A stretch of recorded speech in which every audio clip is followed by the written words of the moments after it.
أعوذ بالله من الشيطان الرجيم. بسم الله الرحمن الرحيم. ولكل أمة جعلنا منسكا ليذكروا اسم الله على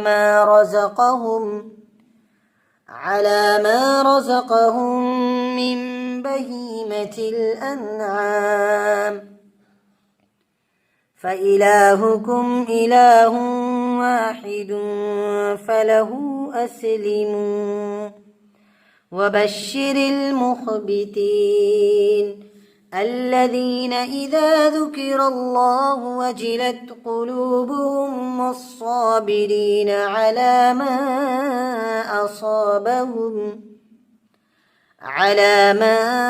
أصابهم والمقيم الصلاة ومما رزقناهم ينفقون.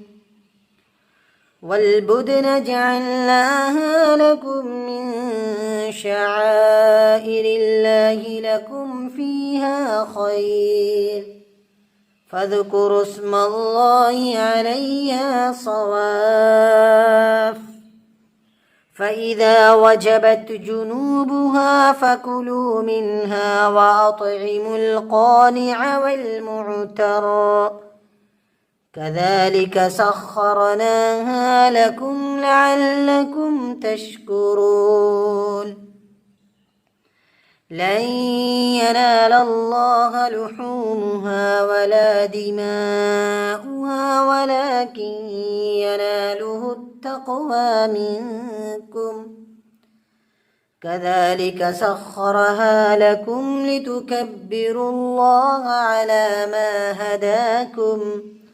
وبشر المحسنين إن الله يدافع عن الذين آمنوا إن الله لا يحب كل خوان كفور.